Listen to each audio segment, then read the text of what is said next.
একটা সেলফি তুলে ফেসবুকে পোস্ট করতে পারবো। দেখি তো ভাঙটি টাকা আছে নাকি মানি ব্যাগে। আরে কি মনে পড়ে গেল লোকটার। Excuse me. আরে ও এখানে কি করতেছে? আরে এটা কে? মেহেদি, শোনো আমার কথা। হ্যাঁ মনে কি হয়েছে বলো। চলো এখান থেকে চলে যাই, আমি আর শরবত খাবো না। ওকে আমাকে দেখে ভয় পাচ্ছে। আরে তুমি তো একটু আগে বললা তোমার গলা শুকায় গেছে, লেবু শরবত খাইবা। হ্যাঁ আমার তো মন চাইছিল, কিন্তু এখন খাবো না। ও বাসে তো লেবু আছে, চলো বাসে যাই বানিয়ে খাবো, এখানে আর খাবো না। আরে বাসে লেবু আছে, ওটা রাত্রে খাও। এখন যা লাভ আছে, এখন এটা খাইতে চাইছো এটাই খাও। আরে মেহেদি, এখান থেকে চলে যেতে বলছি না, চলো এখান থেকে চলে যাই। আমার এখান থেকে ভালো লাগছে, অনেক মাথা ব্যথা করতেছে। আচ্ছা ঠিক আছে চলো।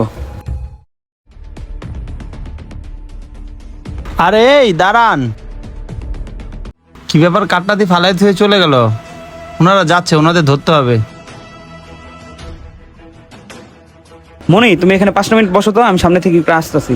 আচ্ছা, এই বেঞ্চের এখানেই যে বসি। আমি তো বুঝতে পারতেছি না ও এখানে কিভাবে আসলো। কি ব্যাপার, কোথায় ওনারা? এই দাঁড়ান, পার্কে এসে মেয়েদেরকে ইপটিজিং করেন? আরে ভাই আপনি তো ভুল ভাবতেছেন, আমি কোনো মেয়েদেরকে ইফটিজিং করি না। আচ্ছা, কিছুক্ষণ আগে আমরা সর্বদের দোকানে ছিলাম, আমার বউ তোকে দেখে ভয় পাইলো কেন? আরে উনি তো শুধু শুধু আমাকে ভুল বুঝতেছে। আমাদের বিয়ে হয়েছে 3 বছর হয়েছে, আমার বউ কখনো এরকম করে নাই। আজকে তোকে দেখে এমন কেন করলো, সত্যি করে বল, না হলে পুলিশকে ফোন দিব। আরে ভাই আপনি কি মাথাটা একটু ঠান্ডা করেন, পুলিশকে কল দেওয়ার কোনো দরকার নেই। সত্য কথা বলতে আপনার বউকে আমি ভালো করে চিনি, আপনার বউ আমাকে ভালো করে চিনে। মানে আমার ওয়াইফ তোকে চিনে, তুই আমার ওয়াইফকে চিনিস, তাহলে আমার ওয়াইফ তোকে দেখে ভয় পেলো কেন, সত্যি করে বলতো। শুনেন ভাই, আপনাকে আমি সত্যটা বলতে পারবো, কিন্তু আপনি ওইটা মেনে নিতে পারবেন না। কারণ সব হাজবেন্ডই তার ওয়াইফের অতীতের ব্যাপারে জানলে তার সাথে খারাপ বিহেভ করে। তাই আপনাকে আমি সত্যটা বলতে পারবো না। সরি ভাই, আপনি রাগ করবেন না। দেখেন ভাই, যা বলবেন সব সত্যি কথা বলবেন, আর আমি 8-10টা পুরুষের মতন না। আর আমি আমার বউকে বিয়ের পর কখনো সন্দেহ করি নাই। আর শুনেন, আমি আমার ওয়াইফকে খুব ভালো করে চিনি, ও একটা কেমন মেয়ে। আর যা বলবেন সব সত্যি করে বলবেন। দেখেন ভাই, আমি আপনার ওয়াইফের এক্স বয়ফ্রেন্ড। ও আমাকে অনেক ভালোবাসতো আর আমিও ওকে অনেক ভালোবাসতাম। আর সত্য কথা বলতে আমরা দুজনকে যখন ভালোবাসতাম না, তখন আমাদের কিছু ভুল বুঝাবুঝির কারণে আমরা দুজন তখন আলাদা হয়ে গেছিলাম। আর সত্য কথা বলতে আমি ওকে কখনো বুঝার চেষ্টা করিনি, এবং কি আমি ওকে ছেড়ে থাকতে না পেরে আমি পরে বাইরের দেশে চলে গেছি। কয়দিন আগে আমি বাংলাদেশে আসছি, আর আইসা জানতে পারছি মনির বলে বিয়ে হয়ে গেছে।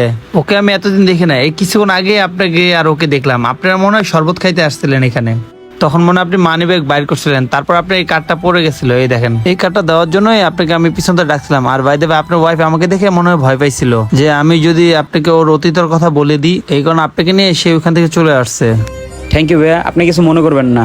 না ভাই, আমি কিছু মনে করি নাই, কিন্তু আপনি বাট কিছু মনে করেন না। আর আপনার ভাই ভালো একটা মেয়ে, অন্য মেয়েদের মতো ওকে ভাববেন না, ঠিক আছে? আর আপনি কিন্তু বলছেন আপনি সব পুরুষের মতো না, এই কথাটা আপনি মাথায় রাখবেন। আর আপনি কিন্তু আমাকে কথা দিচ্ছেন। আচ্ছা, আমি জানি না আমি কি কাজটা ঠিক করলাম না ভালো করলাম, কিন্তু মনি তো অনেক ভালো একটা মেয়ে। যাই হোক, চলে যাই।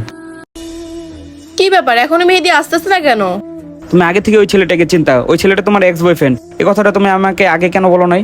কি তুমি কার কথা বলতেছো? কার বয়ফ্রেন্ড? কিসের বয়ফ্রেন্ড? ওই যে সর্বদের দোকানে একটা ছেলে যে তোমাকে ডাকছিল, তুমি ভয় পেয়ে যে এখানে চলে আসলা। তাহলে কি মেহেদি নয়নকে সন্দেহ করতেছে? দেখো মনি, তোমার অতীতের ব্যাপারে আমার জেনে কোনো লাভ নাই। তুমি যদি এটা তোমার নিজের মুখে বলতা তাহলে আমি খুব খুশি হতাম, কারণ তোমার সব কথা আমার জানার অধিকার আছে। আর যাই হোক মনি, সবার লাইফে অতীত থাকে, আমার লাইফে অতীত ছিল, ওইটা নিয়ে কেউ পড়ে থাকলে কখনো লাইফ নিয়ে এগিয়ে যেতে পারবে না। তুমি কি চাও না ভবিষ্যতে কিছু ভালো করো? এখন যা হয়েছে সব ভুলে যাও, চলো আমরা সামনে এগিয়ে যাই। হ্যাঁ ঠিক বলছো, আর সরি মেহেদি। মনি, এখানে সরি বলার কিছু নাই। আর আমি 8-10টা ছেলের মতন না যে বউকে সন্দেহ করবো, বউয়ের প্রতি অত্যাচার করবো। তুমি আমার কাছে এটাও ওয়াদা দাও যে ভবিষ্যতে কোনো কথা লুকাবে না। হ্যাঁ মেহেদি, আমি তোমাকে কথা দিলাম। ঠিক আছে, চলো তাহলে বাসায় যাই আমরা এখন। বন্ধুরা, সবার জীবনে অতীত থাকে, অতীত নিয়ে পড়ে থাকলে সামনে এগিয়ে যাওয়া যায় না। এই ভিডিওটা ভালো লাগে লাইক শেয়ার কমেন্টস করবেন। ধন্যবাদ সবাইকে ভিডিও দেখার জন্য। নতুন কেউ থাকলে আমাদের ফলো করতে ভুলবেন না।